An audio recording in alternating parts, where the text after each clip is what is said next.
안녕하세요. 로우 코드하는 남자 로코남입니다. 오늘은 조금 특별한 강의를 진행해 볼까 합니다. 저희 회사에 인턴이 들어왔거든요. 인턴 중에 한 명이 최종 발표 과제로 파워 플랫폼을 통한 앱 개발을 선정을 했어요. 근데 이제 발표가 10월 중순이기 때문에 시간이 상당히 촉박합니다. 그래서 제가 프로그램 구상한 자료를 좀 받아보고요. 급하게 컨텐츠를 제작을 했습니다. 요청 사항은 다음과 같아요. 단계별로 각 부서가 승인을 해야 되고 프로세스의 현황을 표시를 해줘야 돼요. 그리고 메일 발송 기능을 추가를 해야 되고요. 과거 이력을 볼 수 있어야 합니다. 근데 가장 중요한 게 뭐냐면요. 지금 파워 플랫폼에 대해서 전혀 모르는 초급자가 이 컨텐츠를 보고 10월 중순까지 한 달도 안 남은 이 상황에서 앱을 개발을 해야 돼요. 그래서 오늘 구현할 기능들은 어려운 기능은 최소화할 거예요. 물론 만들다 보니까 그 구상했던 기능들 중에 조금 어려운 부분도 있어요. 그럼에도 초보자가 할 수 있게 최대한 난이도가 쉬운 방향으로 개발을 했습니다. 그럼 강의 시작하도록 하겠습니다.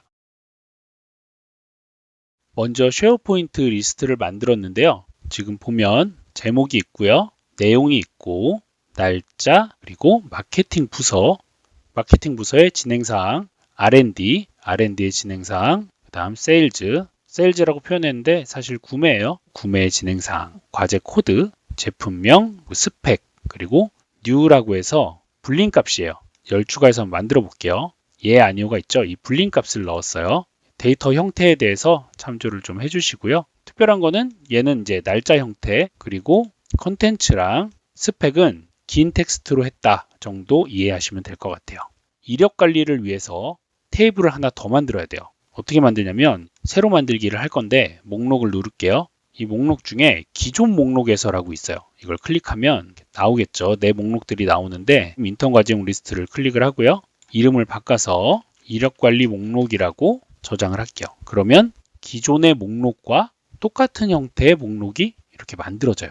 이력 관리할 때 이렇게 쓰면 좋겠죠. 저는 사실 여기서 필요한 항목만 남기려고 해요. 굳이 다 필요가 없을 것 같거든요. 불필요하다고 생각하는 칼럼을 지우도록 하겠습니다. new는 필요 없을 것 같으니까 지우고요. 이게 신규 신청이냐 아니면 변경 신청이냐를 구분하기 위해서 만든 거기 때문에 뭐 크게 상관없을 것 같아요. 이력 관리를 위해서 최대한 많은 정보를 넣으면 좋은데 저는 오늘 좀 간단하게 빨리 만들기 위해서 삭제를 좀 할게요. 코드 필요할 것 같고 담당자도 있으면 좋겠지만 저는 지울 거예요. 이렇게 불필요한 항목들을 다 지우시면 됩니다. 오늘 시간이 없어서 디자인이나 뭐 앱 개발 같은 거는 굉장히 좀 빠르게 진행을 할 거예요. 제목과 날짜와 내용 뭐 요 정도만 남겨두고 다 지울 거예요.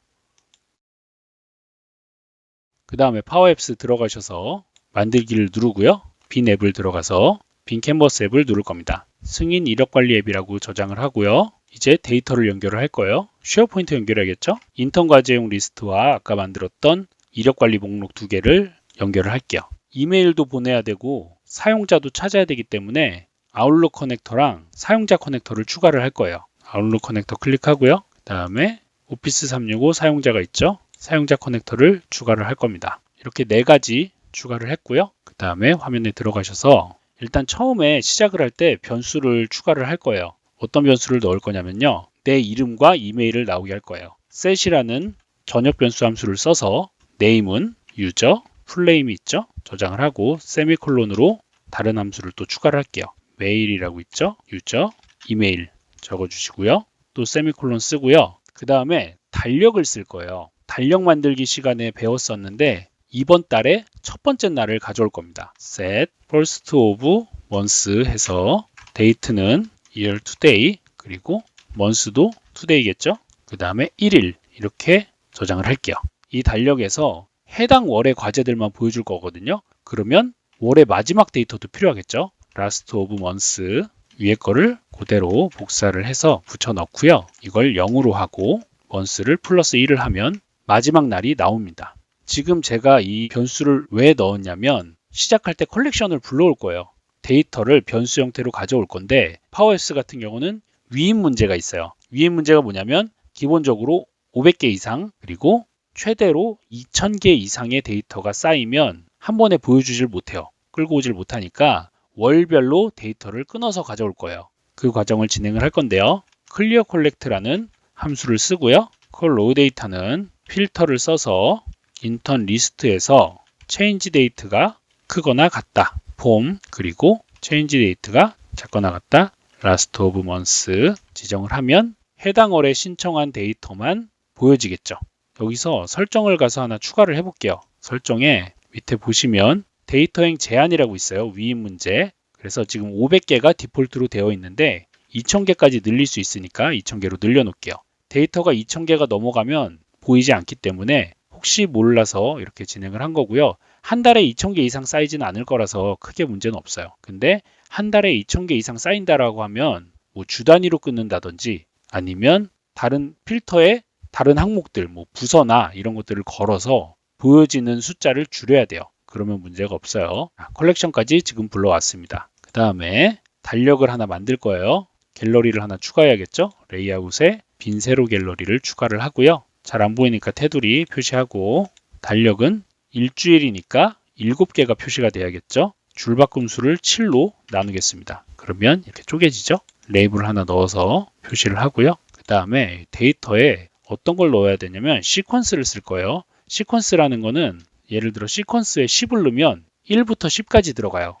this 아이템에 밸류 값을 넣으면 1부터 10까지 들어가죠. 근데 우리가 한 달치를 다 보여주려면 6줄이 필요해요. 그러면 6, 7에 42, 42가 들어가겠죠. 그럼 이렇게 나오죠. 그런데 지금 42개의 날짜 중에서 이 달의 달력을 보여줘야 되겠죠. 그러면 어떻게 하냐면 for를 쓸게요. for은 반복문이에요.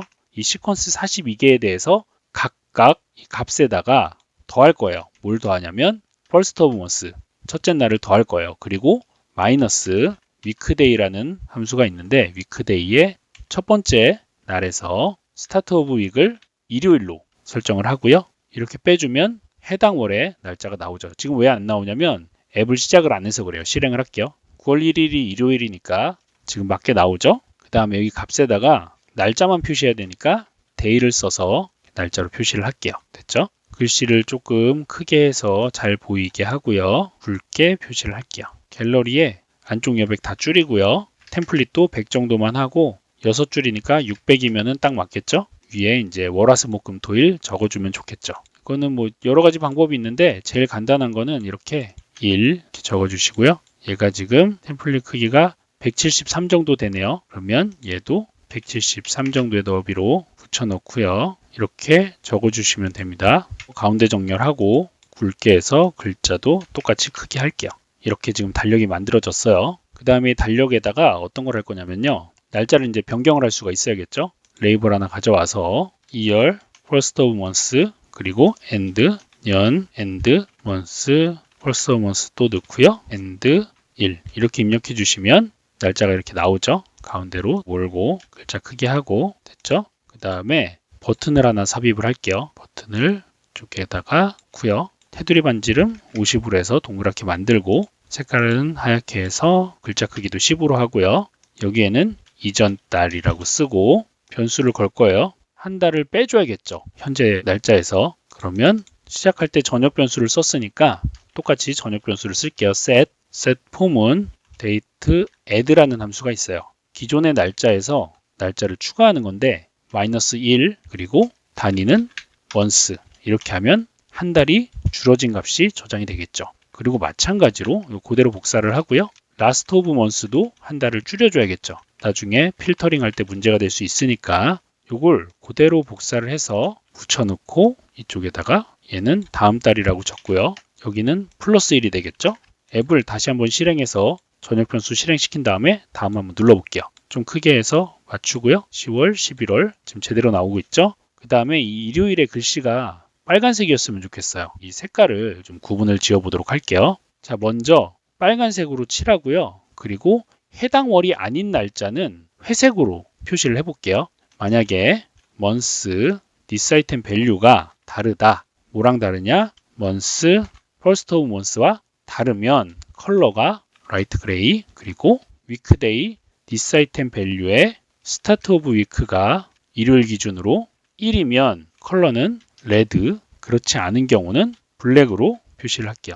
제가 콤마를 찍었네요. 점으로 눌러서 표시를 할게요. 그러면 해당 월이 아닌 값들은 이렇게 회색으로 처리가 되고 일요일은 빨간색으로 뜨게 됩니다. 주의하셔야 될 게 일요일 기준으로 먼저 색상을 정하면 얘도 빨간색으로 떠요. 그래서 저는 해당 월이 아닌 것부터 회색으로 처리하고 그 다음에 일요일을 빨간색으로 표시했습니다. 여기서 위크데이를 토요일을 바꾼 다음에 1인 경우는 또 추가로 파란색으로 만들 수도 있는데 그것까지는 하지 않을 거예요. 오늘 최대한 간단하게 좀 진행을 해보도록 하겠습니다. 그 다음에 여기서 폼을 만들 건데 먼저 버튼 하나 삽입하고요. 신규 요청이라고 적을게요. 얘는 동그랗게 만들고요. 삽입해서 폼을 하나 넣을게요. 편집할 양식 넣고 인턴 과제용 리스트를 클릭을 하고 그럼 자동으로 뜨겠죠? 색깔을 넣고 테두리를 넣어서 표시를 좀 해보도록 하겠습니다. 첨부 파일은 필요 없으니까 지우고요. 이게 기능이 많아서 여기서 신경 쓸 게 굉장히 많아요. 잘 한번 따라와 보시면 될 것 같아요. 신규 요청 버튼에 이제 팝업이 뜨게 해야 되니까 변수를 걸게요. 이거는 이 화면에서만 보여도 되니까 지역 변수를 걸 거예요. 업데이트 컨텍스트죠. 폼 모드가 뉴니까 1. 이 폼을 눌러보시면 기본 모드가 있어요. 클릭하면 에딧인데 0이라고 표시가 되어 있죠. 이게 뉴면은요 1이에요. 그래서 이 폼 모드라는 변수를 그대로 가져오면 1이 되면서 뉴 모드가 됩니다. 수정할 때는 이 변수에 0을 넣어서 수정하게 할 거예요. 그리고 이제 이 폼이 생기면 뒤에 화면이 좀 걸리적거리니까 사각형 하나 또 추가할게요. 폼은 제일 앞으로 보내고 뒤에 이렇게 채우고 흰색으로 넣고 투명도를 90 정도 줘서 이렇게 표시를 할게요. 아이콘 하나 추가하고요. 아이콘은 아무거나 일단 추가한 다음에 오른쪽에서 바꾸면 조금 빨리 바꿀 수 있어요. X자 넣고 버튼 하나 더 넣어서 이게 지금 폼 1이죠. 저장은 서브밋 폼으로 하면 되겠죠. 그리고 변수를 또 추가를 할게요. 이 팝업을 지워야 되니까 업데이트 컨텍스트 폼 모드가 -1. 사실 아무 숫자 하나 넣어도 되는데 헷갈리지 않게 음수를 넣어버렸어요. 이걸 그대로 복사해서 아이콘에도 넣으면 되겠죠? 됐어요. 그 다음에 팝업에 보여지는 화면들을 경우에 따라서 보여지거나 사라지게 해야겠죠? 폼 모드가 0 또는 폼 모드가 1인 경우만 보여주도록 할 거예요. 그대로 복사해서 아이콘에도 비지블에 똑같이 넣어주고요. 버튼에도 넣어주고 폼에도 넣어줄 거예요. 신규 요청을 누르면 폼이 지금 보여지고 X를 누르면 사라지겠죠.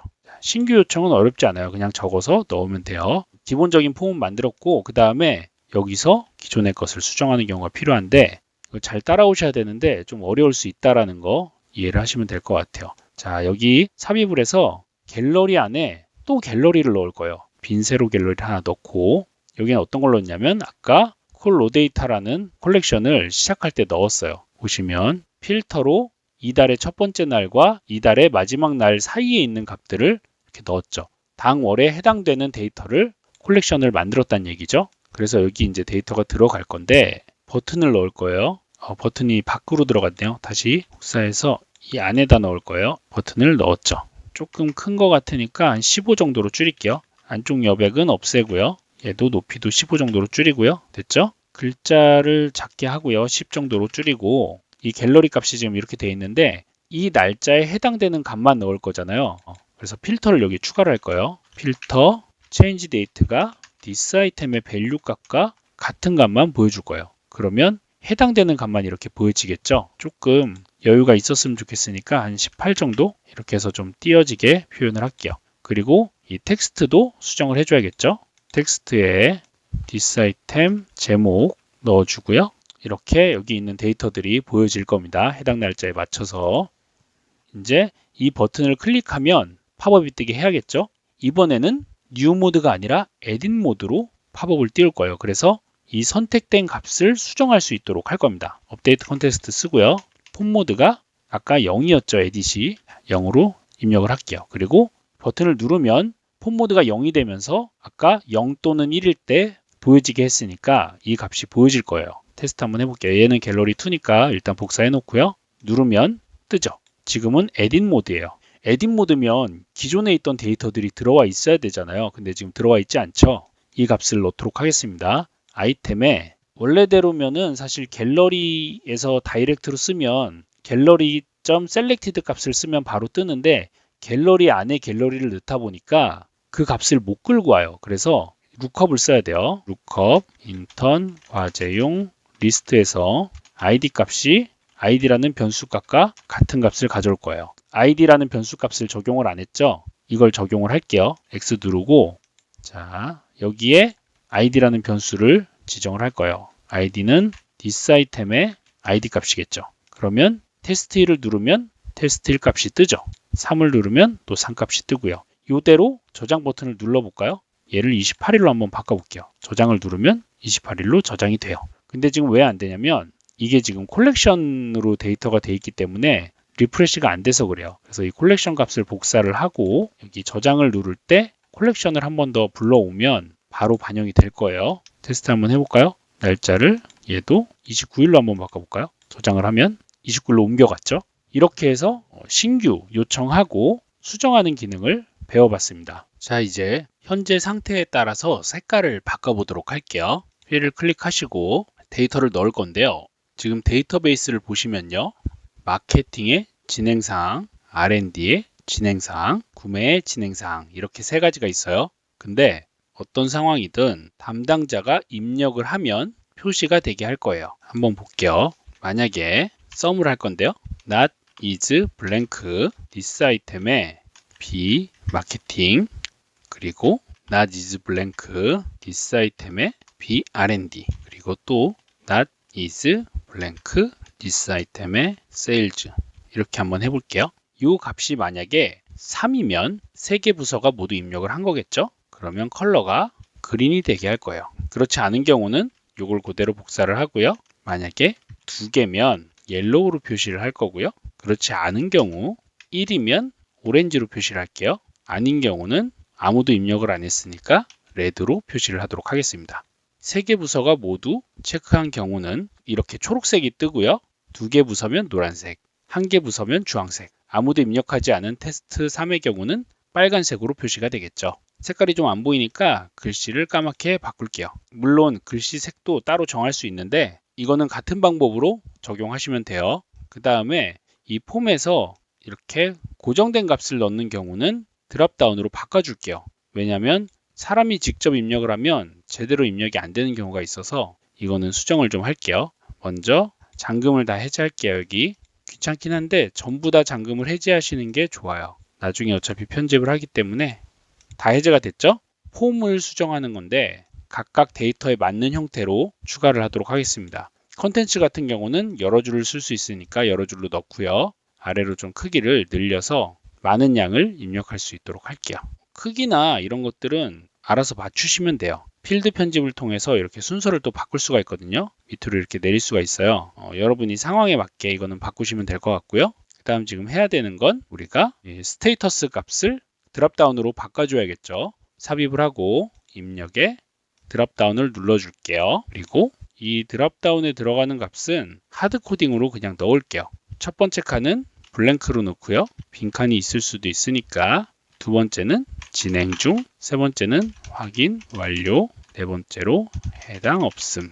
얘도 상황에 따라서 다르게 적용하시면 돼요. 디폴트 값을 페런트 디폴트로 바꾸면 진행 중이 그대로 딸려오죠. 텍스트 인풋은 지우고요. 지우면 이제 오류가 나는데 왜 오류가 나냐면 폼에 이 칸을 업데이트할 때 원래 있던 값을 그대로 가져와서 그런데 드랍다운 값을 그대로 복사해서 업데이트 값을 변경을 해주시면 문제가 없습니다. 그리고 이제 이 서식 같은 거는 그냥 지우시면 돼요. 크게 영향을 안 미치니까 그대로 복사해서 아래 두 개도 동일하게 넣어줄게요. 마찬가지로 텍스트 인풋도 지우고요. 업데이트 값도 똑같이 변경을 해주겠습니다. 여기도 수정을 하고요. 지울 수 있는 건 지우고요. 그리고 여기도 이름을 좀 바꿔볼게요.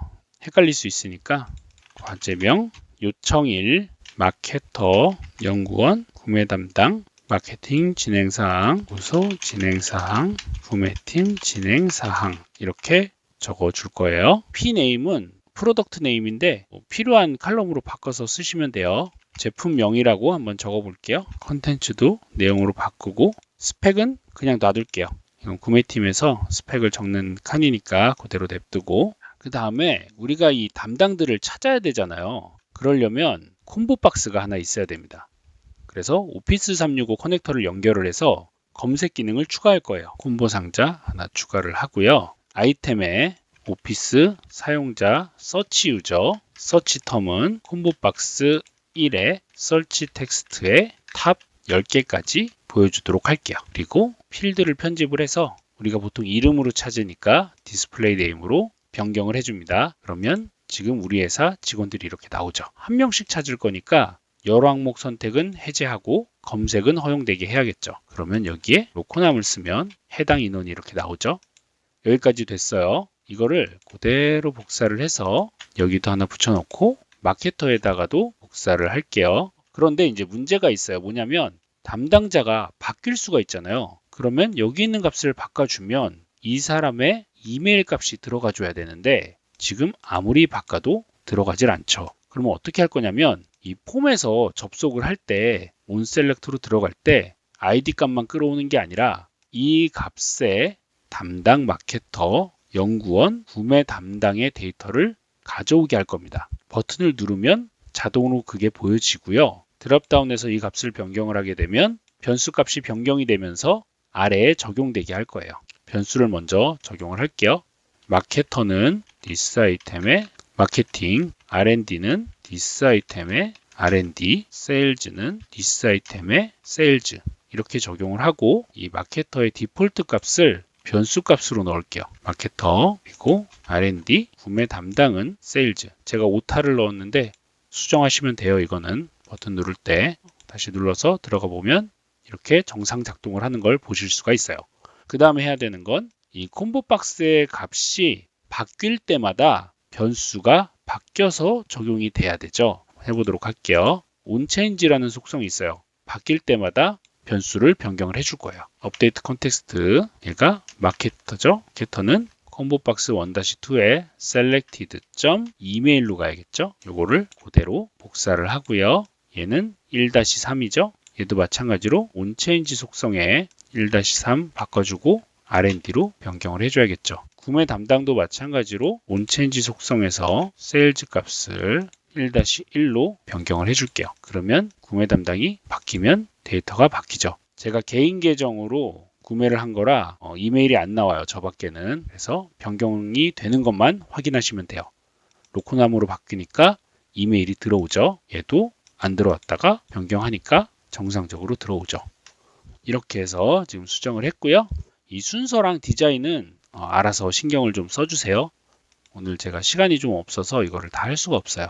그 다음에 이 new 있잖아요. 이걸 왜 만들었냐면 요청한 이 데이터는 두 가지 형태로 승인을 받아요. 첫 번째는 신규로 요청했을 때 승인 요청이 가고요. 두 번째는 데이터가 변경이 됐을 때도 관련 부서의 승인을 받아야 돼요. 그래서 new일 때랑 new가 아닌 경우에 처리해줘야 되는 방식이 달라집니다. 그걸 구분하기 위해서 만들었어요. 그러면 디폴트 값을 좀 변경을 해줘야겠죠. 페런트 디폴트가 아니라 만약에 폼 모드가 1이 new죠. 이 경우만 true예요. 그쵸? 폼을 새로 만들기인 경우만 true일 거고 그 이후에 변경하는 거는 모두 false가 되겠죠. 이렇게 적용을 해서 자동으로 적용되게 할 거예요. 그러면 얘는 사실 보이지 않아도 됩니다. 표시를 꺼도 돼요.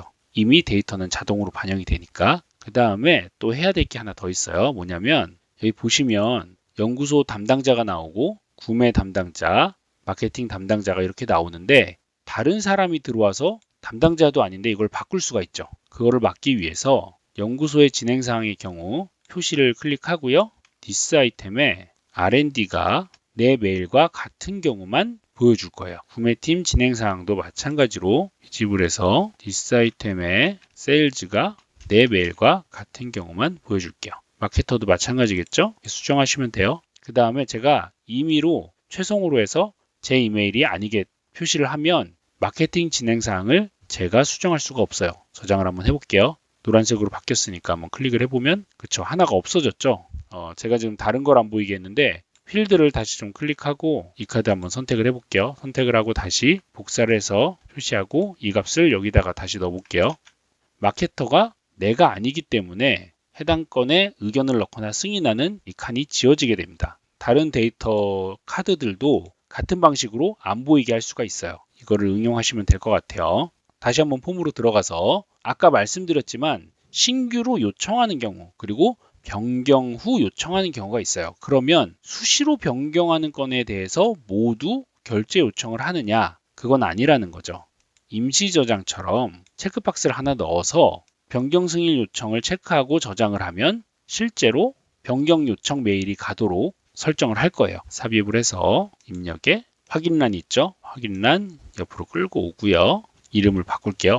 변경 승인 요청이라고 적어줄게요. 조금 크니까 옆으로 보내고요. 이게 변경 승인 요청의 경우 기존에 있던 날짜랑 요청한 날짜가 달라져요. 그러면 우리가 이력 관리를 할 때 기존 날짜를 넣어야 하는가 아니면 변경한 날짜를 넣어야 하는가 굉장히 헷갈리죠. 날짜가 다른 케이스로 구현을 해볼 테니까 응용해서 적용하시면 될 것 같아요.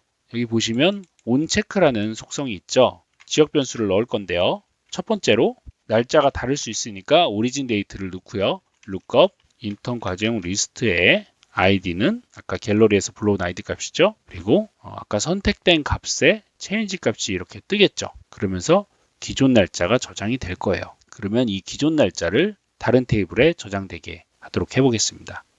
날짜를 지금 다르게 했는데요. 여러 가지 방법이 있겠지만 제가 생각한 방법은 변경 승인 요청을 누르고 저장을 하면 다른 테이블에도 기존의 데이터가 저장이 되는 거예요. 그래서 최초의 요청일과 변경 승인 요청을 누른 날짜가 다르겠죠. 변경 승인 요청을 누르면 오늘 날짜로 요청일이 바뀌게 될 거예요. 그래서 지금 오리진 데이트와 현재 날짜를 다르게 지금 세팅을 한 거거든요. 그런데 이거는 사용자가 어떻게 쓰느냐에 따라 달라질 것 같은데 뭐 예를 들어서 모든 합의자가 다 합의를 해야만 히스토리에 들어간다든지 그런 기능이라면 지금과 조금 다르게 구현을 해야 될 것 같아요. 하지만 초급자가 그 많은 기능들을 다 구현하기에 좀 한계가 있을 거라고 판단해서 최대한 간단한 방법으로 구현을 해보겠습니다. 자, 변경 승인 요청을 누르는 순간 요청일도 변경이 돼야겠죠? 자, 눌러보고요. 만약에 체크박스 1의 밸류 값이 true면은 today 값이죠. 그리고 그렇지 않으면 parent 디폴트 값을 가져올게요. 그러면 얘는 지금 29일인데 지금 false이니까 26일이 되고 승인 요청을 누르면 29일이 되겠죠. 승인 요청을 누르는 순간 원래 나왔던 이 26일의 데이터는 다른 변수로 이렇게 저장이 될 거예요. 그래서 여기서 폼을 하나 더 만들 건데요. 편집할 양식 클릭하고 이번에는 이력관리 목록에 연결을 하고요. 헷갈리니까 색깔을 좀 칠해 볼게요. 불필요한 정보는 지우고요. 자, 다 해제하고 이 change date에다가 origin date를 넣어 줄 거예요. 그러면 요청일이 29일이 되는데 이력관리 폼에는 26일로 저장이 되는 거죠. 제목이나 코드 같은 거는 폼에서 그대로 가져오시면 돼요. 내용 컨텐츠는 여기 있죠. 코드도 있죠. 이렇게 해서 저장을 할 건데요. 폼2를 언제 저장할 거냐면 이 체크박스 1이 true인 경우에는 폼2도 저장이 되어야겠죠. 만약에 체크박스 밸류가 true인 경우는 서브미 폼을 하고요. 저장을 하게 됩니다. 그러면 기존의 날짜 데이터가 들어가 있는 이 똑같은 데이터가 저장이 되겠죠. 그리고 이 테이블은 이제 보여줄 필요가 없죠. 알아서 저장이 되니까 그냥 표시를 지울게요. 그 다음에 이 변경 승인 요청 같은 경우도 비지블 값 변경해 줘야겠죠. 똑같이 비지블 변경을 해줄게요. X 누르면 이제 꺼지죠. 그 다음에 신규 신청한 내역 그리고 변경 이력을 조회할 수 있게 해달라는 요청이 있었어요. 복사해서 옆에다 붙여넣고 여기다가 이름을 변경을 할게요. 신규 내역 조회.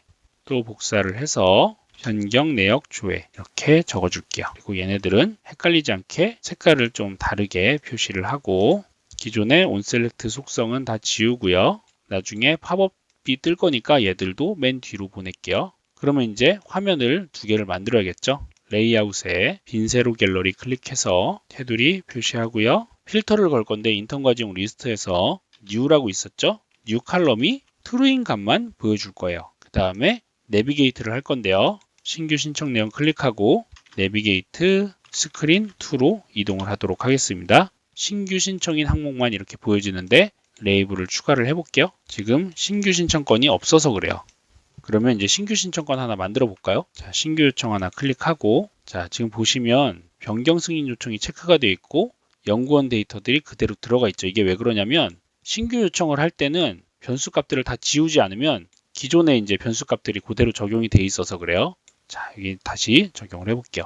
마케팅을 블랭크, R&D도 블랭크, 그 다음에 세일즈도 블랭크 이렇게 저장을 할게요. 눌러볼까요? 됐죠?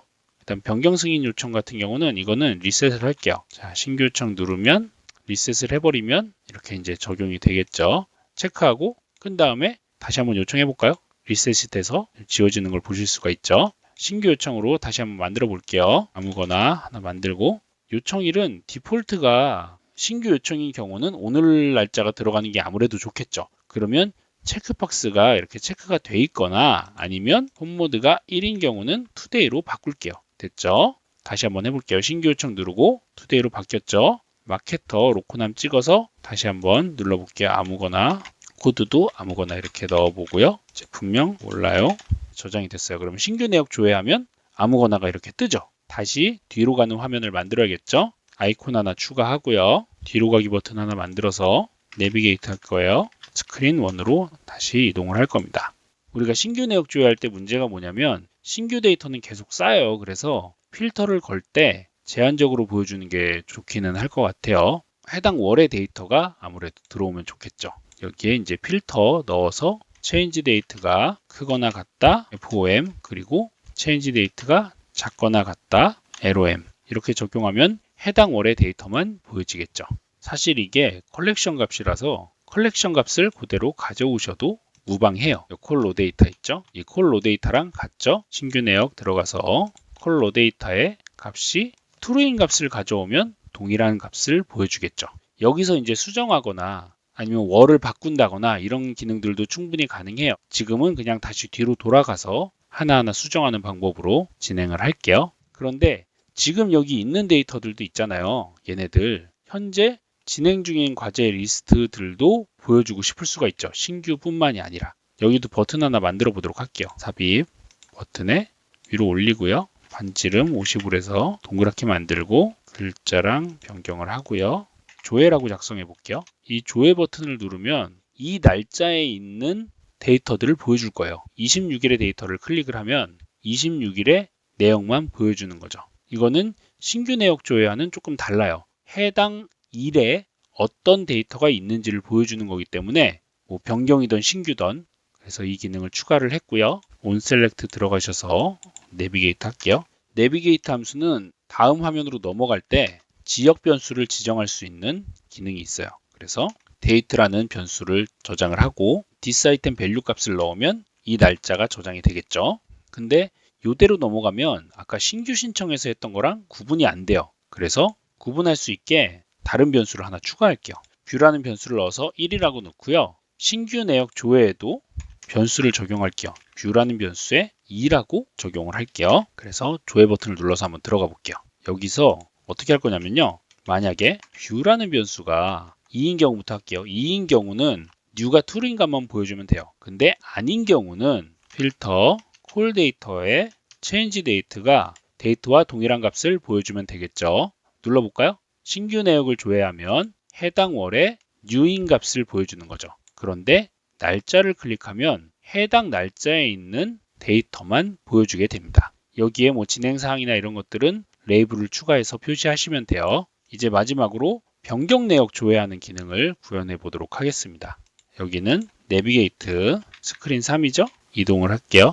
스크린 2에 있는 이 뒤로 가기 버튼이랑 갤러리 그대로 가져올게요. 그래서 붙여 넣고요. 여기 다른 거는 다 지우셔도 되고 이 콜 데이터의 new가 false인 값만 보여주면 돼요. 그쵸? 이제 false인 값을 보여주면 되는데 이 false인 값들 중에서도 변경 요청을 했다라는 거는 그 의견이 초기화가 됐다라는 거예요. 연구소 의견이나 마케팅 의견이나 구매팀의 의견이 하나라도 비어 있으면 여기에 뜨게 할 거예요. 그래서 5월 is blank R&D 5월 is blank sales 이렇게 하면 표시가 안 된 애들이 나오겠죠. 한번 눌러볼까요? 여기에 마케팅 의견, R&D 의견, B-R&D, B-마케팅이죠. 이 sales. 그러면 이제 여기도 B를 다 붙여줘야겠죠. 그러면 하나라도 비어있는 데이터는 이렇게 보여주게 되겠죠.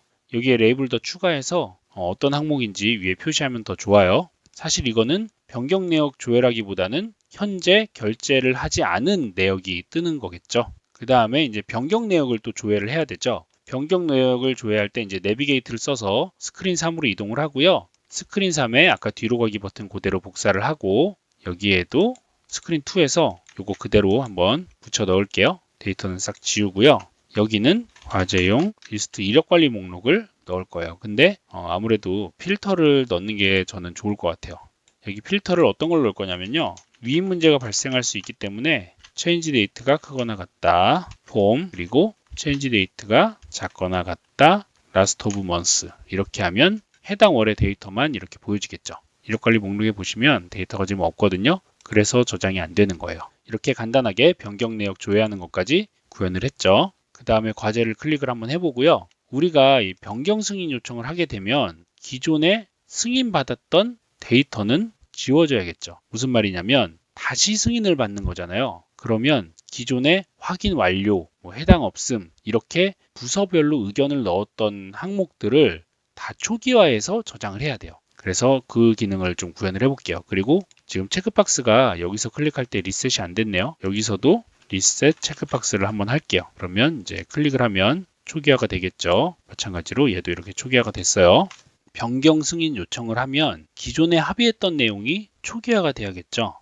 그래서 그 기능을 추가하도록 할게요. 변경 승인 요청, 자 체크박스를 클릭하고요. 복사한 다음에 디폴트 값을 변경을 해줄 거예요. 만약 체크박스 1의 value가 true인 경우는 빈칸 아니면 parent 디폴트 이렇게 할 거예요.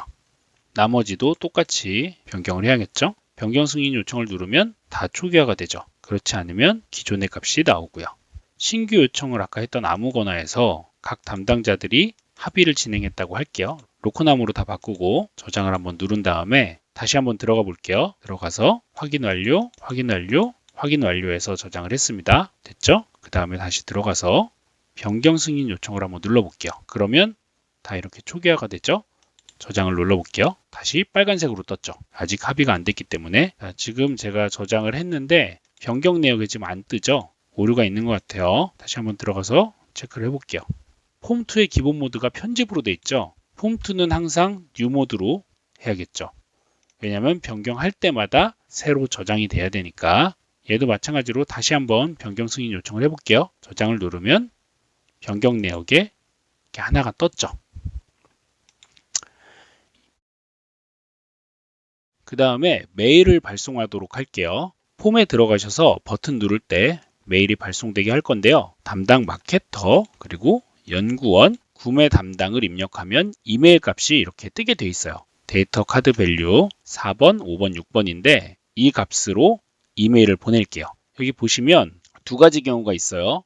첫 번째는 신규로 요청할 때 메일이 발송돼야 돼요. 그리고 두 번째는 변경 승인 요청이 되었을 때 메일이 발송돼야겠죠. 그 기능을 구현을 해볼게요. 우선 순서를 좀 바꿀게요. 여기 체크박스 1인 경우부터 한번 해보도록 하겠습니다. 데이터 카드 밸류 값 복사를 하고요. 서브밋 폼을 하기 전에 이메일을 먼저 보낼 거예요. 아웃룩 커넥터죠. 아웃룩 샌드 메일이라고 있는데 샌드 메일 클릭하고요. 누구에게 보낼 거냐면 텍스트 값 그리고 end 세미콜론으로 묶고 다시 end 5.txt 다시 end 세미콜론으로 또 묶고요. end.txt 제목은 과제명 한번 넣어볼까요? 과제명 1번 end 과제 승인청 메일입니다. 라고 적어줄게요. 그 다음에 body는 날짜 한번 넣어볼게요. 날짜 selected date 또 end 일자 승인 청건입니다. 각 담당자들에게 메일이 가게 할 거예요. 세미콜론 넣어서 이 안에 같이 넣어줘야겠죠? 그러면 메일이 발송되고 폼이 저장이 되는 구조로 진행이 됩니다. 제가 왜 순서를 바꿨냐면 폼이 먼저 저장이 된 다음에 메일이 발송이 되면 폼에 있던 데이터가 사라져 버려서 오류가 생겨요. 그래서 먼저 메일을 발송하고 그 다음에 서브밋 폼을 하는 거예요. 이제 두 번째 케이스가 있겠죠. 뭐냐면 만약에 폼 모드가 1인 경우 동일한 메일이 발송이 돼야겠죠. 여기 복사를 할게요. 이렇게 넣어주고요. 닫아줄게요. 세미콜론 넣어서 구분 짓고요. 이렇게 되면 폼 모드가 1인 경우도 메일이 발송이 됩니다. 자, 한번 테스트로 메일 한번 발송해 볼까요? 입력을 다 했으니까 과제 메일 발송 테스트 적어주고요. 날짜 들어갔죠? 저장 눌러볼게요. 메일이 이렇게 발송이 됐습니다. 이렇게 간단하게 메일 발송 기능까지 구현을 해봤습니다. 오늘의 강의는 여기까지고요. 아무쪼록 성공적인 앱 개발이 되시길 바라겠습니다. 강의 듣느라 고생 많으셨습니다. 감사합니다.